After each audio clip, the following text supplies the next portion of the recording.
الحمد لله نحمده ونستعينه ونستغفره ونؤمن به ونتوكل عليه ونعوذ بالله من شرور أنفسنا ومن سيئات أعمالنا من يهده الله فلا مضل له ومن يضلله فلا هادي له ونشهد أن لا إله إلا الله وحده لا شريك له ونشهد أن سيدنا ومولانا محمدا عبده ورسوله صلى الله تبارك وتعالى عليه وعلى آله وصحبه وسلم تسليما كثيرا. أما بعد فأعوذ بالله من الشيطان الرجيم. بسم الله الرحمن الرحيم. وقضى ربك ألا تعبدوا إلا إياه وبالوالدين إحسانا. وقال الله عز وجل وصاحبهما في الدنيا معروف. صدق الله مولانا العظيم. رب اشرح لي صدري ويسر لي أمري واحلل عقدة من لساني يفقه قولي. اللهم صل على محمد وعلى آل محمد كما صليت على إبراهيم وعلى آل إبراهيم إنك حميد مجيد. اللهم بارك على محمد وعلى آل محمد كما باركت على إبراهيم وعلى آل إبراهيم إنك حميد مجيد.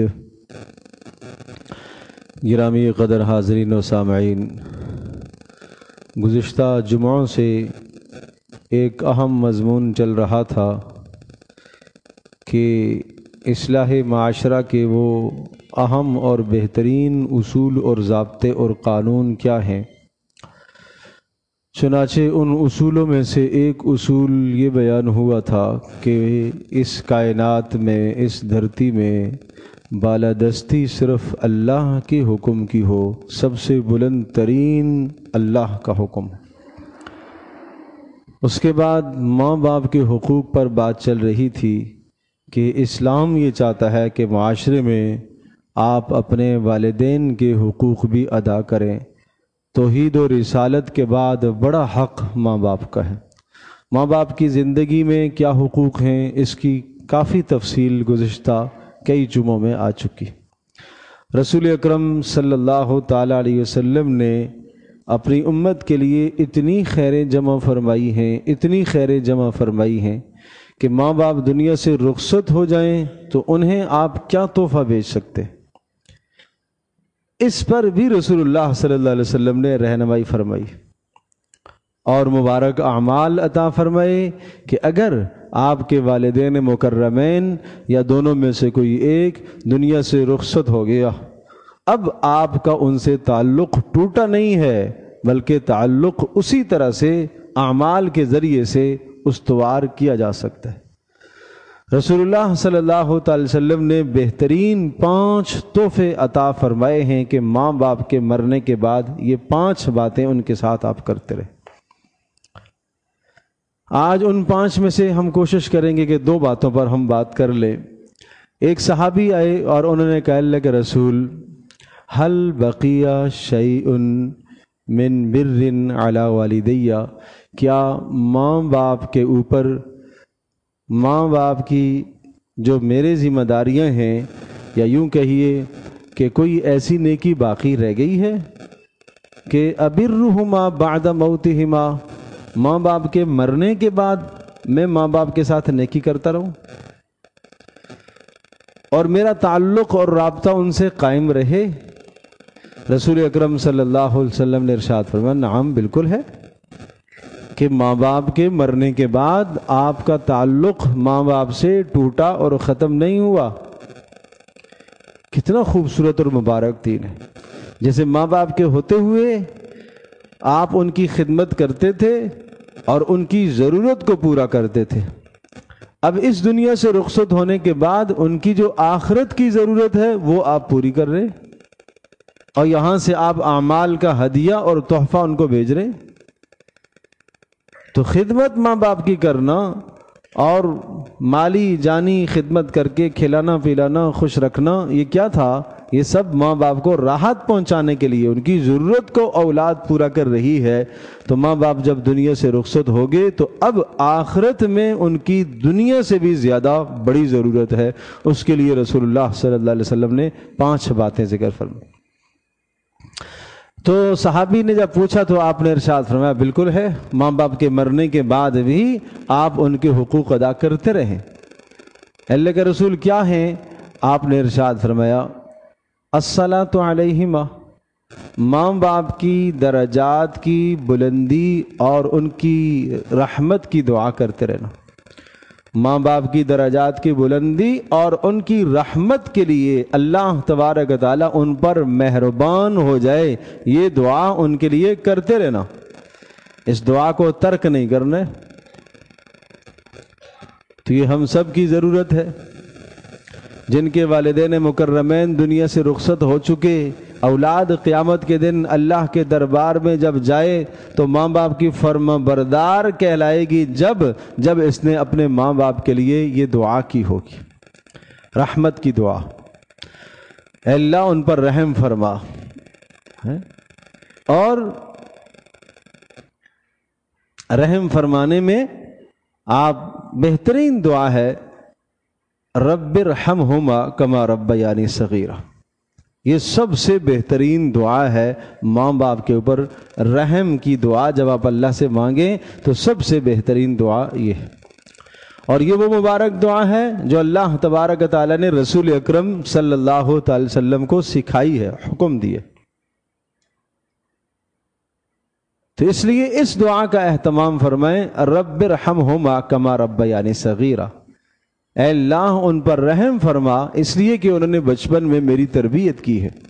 جب انہوں نے میری تربیت کی ہے، میں تربیت کا محتاج تھا، مال کا محتاج تھا، میری ہر طرح کی ضرورت کو انہوں نے پورا کیا ہے، تو اے اللہ اب آخرت میں وہ چلے گئے، ان کی ضرورت میں تو پوری نہیں کر سکتا، اے اللہ تو ان پر رحم فرما، ان کے درجات کو بلند فرما اور ان کی اخروی ضروریات کو پورا فرما۔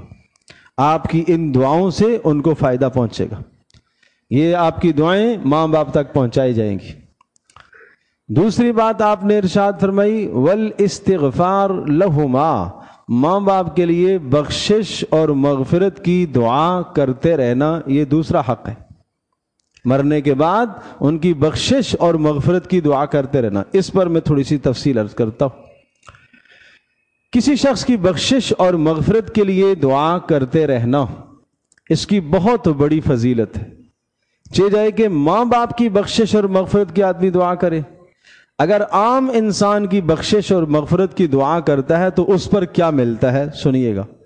رسول اکرم صلی اللہ علیہ وسلم کا ارشاد گرامی ہے من استغفر للمؤمنین والمؤمنات کتب بکل مؤمن ومؤمنۃ حسنۃ، جو آدمی مسلمان مردوں کے لیے اور مسلمان عورتوں کے لیے اللہ سے بخشش اور مغفرت کی دعا مانگتا ہے، اللہ تبارک تعالی ہر مسلمان مرد اور ہر مسلمان عورت کے بدلے میں اس بخشش مانگنے والے کو ایک ایک نیکی عطا کرتا ہے۔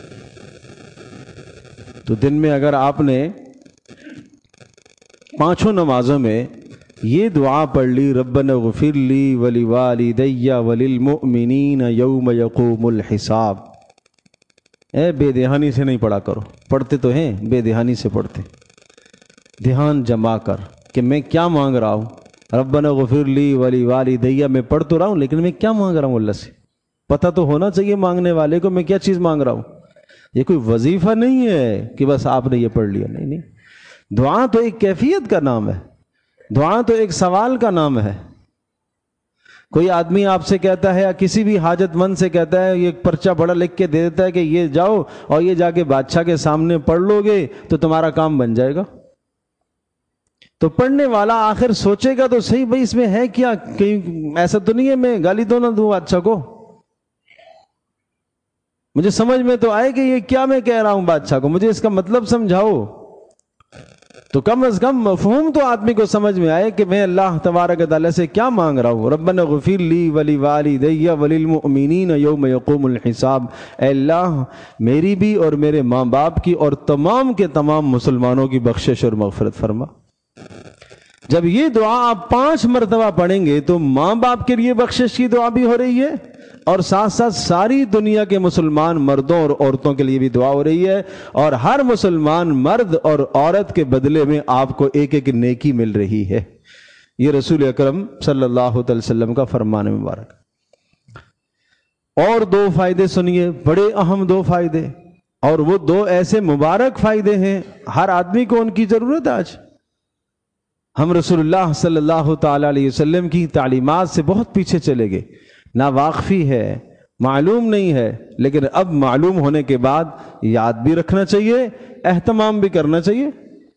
رسول اکرم صلی اللہ علیہ وسلم نے ارشاد فرمایا من استغفر للمؤمنین والمؤمنات کل یوم 27 مرۃ کان من الذین یستجاب لهم وَيُرْزَقُ بِهِمْ أَهْلُ الْأَرْضِ, کہ جو آدمی مسلمان مردوں کے لیے اور مسلمان عورتوں کے لیے روزانہ 27 مرتبہ بخشش اور مغفرت کی دعا کرتا ہے اسے 2 انعام دیے جاتے ہیں. کتنے انعام؟ 2. کیا انعام؟ پہلا انعام اسے یہ ملتا ہے کہ اللہ تبارک تعالیٰ ان مسلمانوں کی بخشش اور مغفرت کی دعا کرنے کی وجہ سے اس کی دعا کو قبول کرتے ہیں. یہ مستجاب الدعوات بنتا ہے, اس کی دعا قبول ہونے لگتی ہے. دوسرا کیا فائدہ ہے؟ دوسرا فائدہ یہ ہے کہ اس کی وجہ سے اللہ تبارک تعالیٰ زمین والوں کو رزق دیتا ہے.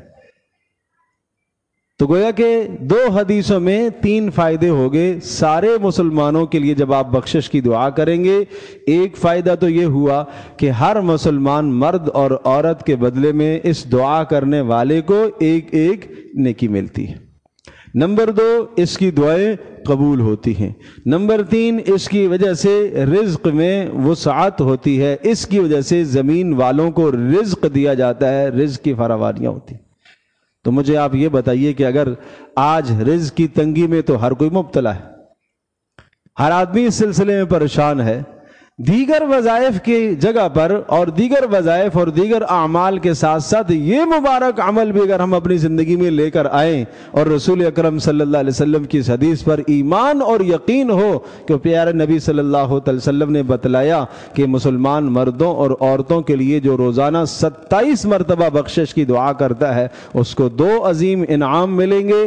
ایک انعام کہ اس کی ہر دعا قبول ہوگی, اور دوسرا انعام کہ اس کی وجہ سے اللہ پاک رزق وسیع کر دے گا. کتنا بڑا اجر ہے, سبحان اللہ. اگر دنیا کا کوئی بھی اجر نہ ملتا تب بھی ہمارے ذمہ لازم ہے کہ ہم رسول اکرم صلی اللہ علیہ وسلم کی اتباع اور پیروی کریں. لیکن پیارے نبی صلی اللہ علیہ وسلم کے بتلائے ہوئے اعمال, اس میں آخرت کے فائدے تو ہیں ہی ہیں, دنیا کے بھی بے شمار فائدے, دنیا میں بھی محرومی نہیں ہے, نقد اللہ تبارک تعالیٰ فائدہ عطا کرتا ہے. اب یہ ذہن نشین کریے گا کہ 27 مرتبہ مسلمان مردوں اور عورتوں کے لیے بخشش کی دعا کرنے سے یہ 2 فضیلتیں, اتنے بڑے انعام کیوں دیے جاتے ہیں؟ یہ اس لیے دیے جاتے ہیں کہ دنیا میں چلتے ہوئے اگر آپ کسی انسان کی حاجت کو پورا کرتے ہیں, ضرورت مند ہے, اس کی آپ نے مالی ضرورت کو پورا کیا, اس کو آپ نے جسمانی ضرورت کو, اس کی ضرورت کو پورا کیا, اسی قسم کی اور بھی کوئی آپ نے اس کی ضرورت کو پورا کیا, تو آپ نے بڑا نفع کمایا. یہ تو کسی آدمی کی دنیا کی ضرورت کو آپ نے پورا کیا. آپ نے اپنے مسلمان بھائی کی بخشش اور مغفرت کی جو دعا کی ہے, اس کا مطلب یہ ہوا کہ آپ نے اس کی آخرت کی ضرورت کو پورا کیا. اس کا مطلب ہے اے اللہ اس کے گناہوں کو معاف فرما دے.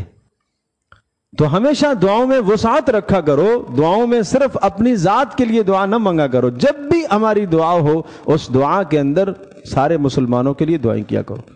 وہ علیحدہ بات ہے کہ کوئی چیز ایک ایسی ہوتی ہے کہ انسان اپنی ذات کے لیے بھی مانگتا ہے, منع نہیں, لیکن کم از کم اپنی ایسی دعائیں ضرور ہونی چاہیے کہ جن میں عمومی سب مسلمانوں کے لیے دعائیں کی جائے. بخشش کی دعائیں، مغفرت کی دعائیں، رزق کی وسعت کی دعائیں، اسی طرح سے صحت یابی کی دعائیں، عافیت کی دعائیں، عزت کی دعائیں، نیک نامی کی دعائیں، یہ وہ دعائیں ہیں جو سب کی ضروریات ہیں۔ اس میں بخل ہرگز نہیں کرنا چاہیے۔ اپنے رشتہ داروں کے، اعزاء اقربا کے، جن کے جانتے ہو، نام لے لے کر دعا کرنی چاہیے۔ نام لے کر دعا کرنے سے دعا قبول ہوتی ہے۔ حدیث پاک میں آتا ہے کہ جب کوئی آدمی کسی غائب کے لیے دعا کرتا ہے جو یہاں موجود نہیں ہے تو دو باتیں ہوتی ہیں۔ نمبر ایک، اللہ تبارک تعالیٰ غائب کی دعا غائب کے لیے قبول کرتا ہے، رد نہیں فرماتا۔ اس لیے کہ رات کی تاریکی میں اپنے کسی عزیز مسلمان کے لیے دعا کرتا ہے تو یہاں کون سی ریاکاری ہے؟ یہ تو اللہ دیکھ رہا ہے، اللہ ہی سن رہا ہے، اس لیے اس میں اخلاص زیادہ ہے۔ دوسری بات کیا ہے کہ جب یہ اپنے کسی مسلمان بھائی کے لیے دعا کرتا ہے تو ایک فرشتہ اس موقع پر مقرر ہوتا ہے جو یہ کہتا ہے، اے اللہ یہ جو اس نے اپنے مسلمان بھائی کے لیے مانگا، اے اللہ یہ اسے بھی عطا فرما۔ تو کتنی بڑی بات ہے، کتنی بڑی بات ہے۔ رسول اکرم صلی اللہ علیہ وسلم ایسا مبارک دین لے کر آئے۔ حضرت ابراہیم علیہ السلام کی دعا ہے، ربنا اغفر لی ولوالدی وللمؤمنین یوم یقوم الحساب۔ نوح علیہ السلام کی دعا ہے، ربنا اغفر لی ولوالدی ولمن دخل بیتی مؤمنا وللمؤمنین والمؤمنات۔ ابراہیم علیہ السلام نے بھی سارے مسلمانوں کو شریک فرمایا اپنی دعا میں، اور نوح علیہ السلام نے بھی اپنی دعا میں سب کے سب مسلمانوں کو شریک فرمایا۔ تو ہم بھی اپنی دعاؤں میں سب کچھ شریک کیا کریں۔ رسول اکرم صلی اللہ تعالی علیہ وسلم ایک مرتبہ تشریف فرما تھے، ایک شخص آیا، اس نے اگر قریب میں بیٹھ کر دعا کی، آہستہ آہستہ دعا کر رہا تھا، اللہم ارحمنی و محمدا ولا ترحم معنا احدا، اے اللہ میرے اوپر اور محمد صلی اللہ علیہ وسلم پر رحم فرما، ہمارے ساتھ کسی اور پر رحم نہیں کرنا، رحم میں کسی اور کو شریک نہیں کرنا۔ رسول اللہ صلی اللہ علیہ وسلم نے یہ لفظ سن لیا، آپ نے فرمایا لقد حجرت واسعا، وسیع چیز کی، وسعت والی چیز کو آپ نے کیوں محدود کر دیا اپنے میں اور میرے میں؟ آپ یہ کیوں نہیں کہتے ہو کہ سب مومنوں پر رحمت فرما؟ کوئی اللہ کی رحمت کم تو نہیں ہو جائے گی؟ سب مومنوں پر رحمت اور بخشش کی دعا کرنے سے سب کی مغفرت ہو جائے گی، اللہ کی رحمت میں، بخشش میں، مغفرت میں کوئی کمی نہیں ہوگی۔ تو بات یہ عرض کر رہا تھا کہ دو خوبصورت تحفے ماں باپ کے مرنے کے بعد، نمبر ایک ان کے لیے درجات کی بلندی کی دعا کرنا، اور نمبر دو ان کی بخشش کی دعائیں کرتے رہنا۔ بخشش کی دعائوں کے اندر یا درجات کی بلندی کے لیے پھر اس میں چند اعمال عرض کرتا ہوں۔ یہ جو ہم ایصال ثواب کرتے ہیں، ایصال ثواب کا معنی ہے ثواب کا پہنچانا۔ ایصال ثواب، ثواب کا پہنچانا، اپنے مرحومین تک ثواب کا پہنچانا۔ تو بہت اچھی طرح سے یہ بات ذہن نشین فرمائیے گا، ایصال ثواب، اپنے مرحومین تک ثواب کا پہنچانا، ایک ہے آپ کا اپنے والد محترم کی خدمت کرنا، اور ایک ہے کوئی دور کا آدمی جس کا آپ کے والد سے کوئی تعلق نہ ہو، تھوڑی سی جان پہچان ہے، وہ ہے آپ کے والد کی خدمت کرے۔ تو یقیناً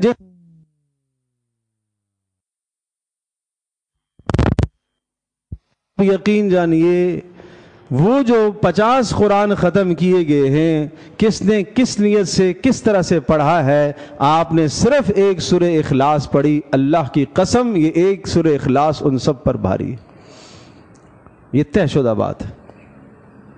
اللہ کے ہاں قیمت عمل کی لگے گی، کس بنیاد پر؟ اخلاص پر عمل کی قیمت لگتی ہے۔ مجھے آپ یہ بتائیے گا، ایک مٹھی میں اگر میں جو یا گندم لوں گا تو کتنے آئیں گے بھائی؟ کوئی بڑا کسی کا ہاتھ ہو تو کتنا آئے گا بھائی؟ پاؤ آئے گی، آدھا کلو آئے گی، چلو آدھا کلو آپ لگا لو مثال کے طور پر، کتنے جو اس میں آئیں گے؟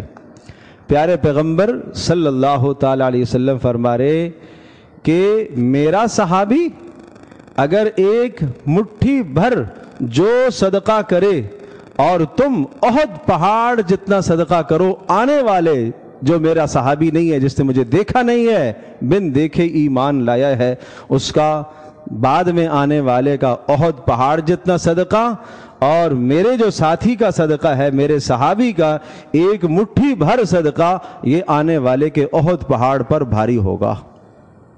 ایک مٹھی جو کا صدقہ یہ اس احد پہاڑ کے صدقے پر کیا ہوگا؟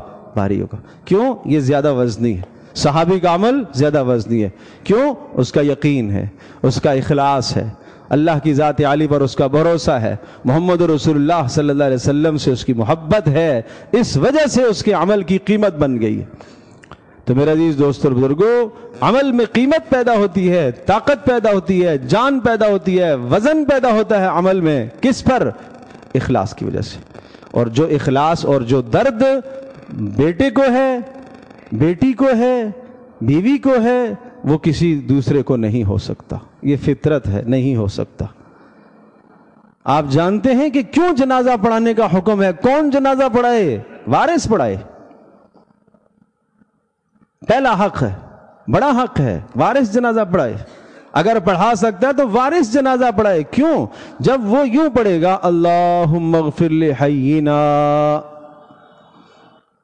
تو اس کا درد ہوگا، اے اللہ ہمارے زندوں کی، ہمارے مردوں کی، ہمارے عزیز کی بخشش کر دے۔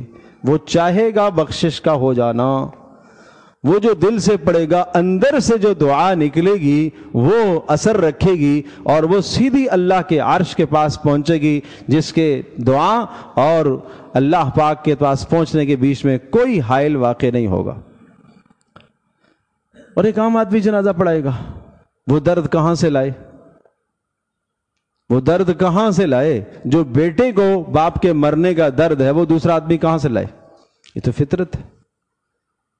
بات وہی ہے کہ بیمار جو ہے دوا وہی کھائے گا، دوسرا آدمی تو دوا نہیں کھائے گا۔ تو اس لیے میرے عزیز دوستو اور بزرگوں، ایصال ثواب کا مطلب ہے ثواب کا پہنچانا۔ اس کا سب سے افضل ثواب کس چیز سے پہنچے گا؟ قرآن کے پڑھنے سے ثواب پہنچتا ہے۔ اور کس سے پہنچے گا؟ اسی طرح سے صدقہ کرنے سے ثواب پہنچتا ہے۔ اسی طرح سے نماز نفلی، فرض نہیں، نفلی نماز پڑھنے سے، نفل نماز ادا کرنے سے ثواب پہنچتا ہے۔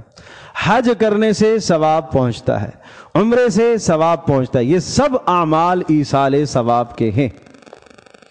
ہم صرف قرآن خوانی کر کے ہم سمجھتے ہیں کہ حق ادا ہو گیا، ایسا نہیں۔ یہ سب کے سب اعمال جو میں نے گنوائے ہیں، یہ سب کے سب اعمال ایصال ثواب کے ہیں۔ اب ایک روایت سناتا ہوں۔ سعد بن عبادہ رضی اللہ تعالی عنہ، انہوں نے کہا اللہ کے رسول، میری ماں کا انتقال ہو گیا، تو کیا میں اپنی والدہ کے لیے صدقہ کوئی کروں تو پہنچے گا؟ جی بالکل پہنچے گا۔ انہوں نے پوچھا اللہ کے رسول سب سے افضل صدقہ مجھے بتائیے، کون سا صدقہ ہے میں اپنی والدہ کے لیے کروں تو انہیں پہنچے گا؟ رسول اللہ صلی اللہ علیہ وسلم نے ارشاد فرمایا، سب سے افضل صدقہ جو ماں کو پہنچے گا وہ پانی ہے۔ وہ کیا ہے؟ پانی۔ سعد بن عبادہ رضی اللہ تعالی عنہ نے ایک کنواں کھدوا دیا، اپنے ماں کے ایصال ثواب کے لیے ایک کنواں کھدوا دیا کہ یہ میری ماں کے لیے ایصال ثواب ہے۔ یوں ایصال ثواب صحابہ کیا کرتے تھے، نبی علیہ الصلوۃ والسلام سے پوچھ کے کیا کرتے تھے۔ معلوم یہ ہوا کہ وہ عمل جو ایک عرصے تک جاری رہے اور جس سے لوگوں کو خیر پہنچتی رہے، لوگوں کو نفع پہنچتا رہے، وہ ہے اصل ایصال ثواب۔ وہ تا دیر ہے، دیر پا ہے، جب تک لوگ اس سے پانی پیتے رہیں گے، حاصل کرتے رہیں گے، ماں کو ثواب پہنچتا رہے گا۔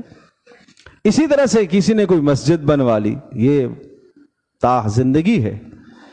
کسی نے کوئی مدرسے کی تعمیر کر دی، یہ تا زندگی ہے۔ کوئی اسی طرح سے کسی نے نہر کھدوا دی، کوئی کنواں کھدوا دیا، کوئی جناب ہینڈ پمپ لگا دیا، کوئی بھی ایسا ذریعہ کیا جس کے ذریعے سے لوگوں کو خیر پہنچے، فائدہ پہنچے، اور اس میں وہ نیت کر رہا یا اللہ اس کا ثواب میری ماں کے نامہ اعمال تک پہنچا تو وہ ثواب پہنچے گا۔ اور یہ ہو اللہ کی رضا کے لیے، یہ ہو اللہ کی رضا کے لیے، اور یہ ہو سنت کے مطابق۔ یہ دو شرطیں ہوں گی تو عمل قبول ہوگا، ورنہ نہیں قبول ہوگا۔ رضا اللہ کی، طریقہ رسول اللہ صلی اللہ علیہ وسلم کا، یہ دونوں چیزیں ہوں گی تو عمل پہنچے گا، ورنہ نہیں پہنچے گا۔ اس کے بغیر آپ کرتے رہیں، نمود و نمائش کے لیے ایک آدمی کر رہا ہے تاکہ پتہ چلے واقعتاً اس نے باپ کے مرنے کے بعد اس کو بڑا درد ہے، اس نے جناب اتنی اتنی دیگیں پکا کے کھلا دیں، سب کو جمع کیا کھلا دیں۔ اللہ کے بندو، اخلاص جو نیت دل کے اندر ہوگی اس پر عمل قبول ہوگا۔ اور ایسے صدقات پوشیدہ کر کے دیا کرو، چھپ کے دیا کرو۔ زکوٰۃ کے مال میں علی الاعلان حکم ہے، سب کے سامنے دو تاکہ سب کو ترغیب ہو۔ صدقات میں یہ نفلی صدقات کہلاتے ہیں، ان صدقات نافلہ کے اندر مخفی رکھو، امر کو پوشیدہ رکھو، اس پر زیادہ ثواب ہے۔ تو یہ بہت بڑے اجر بتلائے ہیں رسول اللہ صلی اللہ تعالی علیہ وسلم نے ماں باپ کے مرنے کے بعد، کہ ان کے لیے آدمی صدقہ جاریہ کے طور پر یہ اعمال کرے، یہ سب ایصال ثواب ہے۔ اسی طرح سے ماں باپ کی قبر پر جانا، گاہے بگاہے جاتے رہنا چاہیے۔ سال ہاں سال ہو جاتے ہیں ماں باپ کی قبر پر نہیں جاتا۔ ایک روایت میں بہت زیادہ تاکید آئی ہے، جمعے کے دن ماں باپ کی قبر کی زیارت کرنے کی تاکید ہے۔ سورہ یاسین وہاں جا کر پڑھنے کی تاکید ہے، سورہ یاسین پڑھنے کی تاکید ہے۔ اسی طرح سے اور جو صورتیں آپ کو یاد ہیں، جو قرآن کا حصہ آپ کو یاد ہے، وہاں جا کر کھڑے ہو کر پڑھ کر آپ ایصال ثواب کر کے دعا کر کے آپ آ جائیں، اور یہ جاتے رہنا چاہیے۔ ویسے بھی قبرستان کے اندر جانا، قبروں کی زیارت کرنے کا کیا فائدہ بتلایا؟ آپ علیہ الصلوۃ والسلام نے ارشاد فرمایا، ایسا کرنے سے دنیا کی بے رغبتی تمہارے دل میں پیدا ہوگی اور تمہیں آخرت یاد آئے گی، اور تم وہاں جا کے جو استغفار کرو گے، اللہ تبارک و تعالیٰ اس استغفار کی برکت سے ان مردوں کی بخشش کرے گا۔ خود پیارے پیغمبر صلی اللہ تعالی علیہ وسلم بقیع میں تشریف لے جایا کرتے تھے، اپنے اصحاب کے لیے آپ استغفار کرنے کے لیے، بخشش اور رحمت اور مغفرت کی دعا کرنے کے لیے تشریف لے جایا کرتے تھے۔ اور رسول اللہ صلی اللہ تعالی علیہ وسلم کی زندگی کا وہ ایک آخر کا عمل ہے کہ پیارے نبی صلی اللہ تعالی علیہ وسلم رات کو تشریف لے گئے تھے، وہاں سے واپسی پر حضرت صلی اللہ تعالی وسلم کی بیماری شروع ہو گئی تھی۔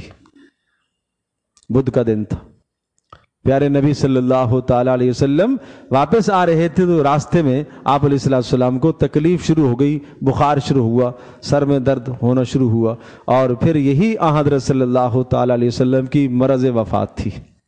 تو کہنے کا مقصد یہ ہے کہ پیارے نبی صلی اللہ تعالی وسلم کا یہ عمل ہے، لیکن میں پھر عرض کروں گا کہ یہ عمل عند اللہ قبول ہوگا، سنت کے مطابق آپ کریں گے تو قبول ہے، سنت سے ہٹ کر ہوگا اللہ کے یہاں قبول نہیں ہے۔ تو میں نے عرض کیا کہ ایک صحابی نے پوچھا، اے اللہ کے رسول، کیا ماں باپ کے مرنے کے بعد بھی ان کا کوئی حق ہے جو میں حق ادا کروں تو ان کو پہنچے گا؟ کوئی نیکی ہے کہ ان کے لیے میں کرتا رہوں؟ رسول اللہ صلی اللہ علیہ وسلم نے ارشاد فرمایا، ہاں، 5 کام ماں باپ کے مرنے کے بعد بھی کرنے کے۔ ان 5 میں سے 2 میں نے بتا دیے ہیں۔ ایک تو ارشاد فرمایا کہ ماں باپ کے درجات کی بلندی کی دعا کرتے رہنا، اور دوسرا میں نے عرض کیا کہ ماں باپ کی بخشش اور مغفرت کی دعا کرتے رہنا، بخشش اور مغفرت کی دعا کرتے رہنا۔ اور اس کے لیے میں نے دعائیں بھی بتائی ہیں، ربنا اغفر لی ولوالدی وللمؤمنین یوم یقوم الحساب، اس دعا کا اہتمام کریں۔ ایصال ثواب قرآن مجید کی تلاوت کر کے کریں، صدقہ کر کے وہ آپ ایصال ثواب فرمائیے۔ اللہ پاک توفیق دے حج اور عمرے کی، اس موقع پر آپ ان کی نیت کریں، اور جو ہو سکے صدقہ جاریہ، کسی کو کپڑا پہنا دیا، کسی کی ضرورت کو پورا کر دیا، روزانہ جو آپ اپنی جانب سے صدقہ نکالتے ہیں اس صدقے میں آپ ان کی بھی نیت کیا کریں۔ پیارے پیغمبر صلی اللہ علیہ وسلم کا بڑا خوبصورت دین ہے۔ میں ایک مثال عرض کرتا ہوں۔ آپ نے ارشاد فرمایا، جس عورت نے شوہر کے مال سے مال نکال کر صدقہ دے دیا، اسراف اور تعدی اگر اس نے نہیں کی، اتنی جتنی شوہر کی گنجائش حیثیت ہے، تو کس کس کو ثواب ملے گا؟ نمبر 1، شوہر کو بھی کمانے کا ثواب ملے گا، اس کو بھی پورا پورا اجر۔ نمبر 2، بیوی کو بھی پورا پورا اجر۔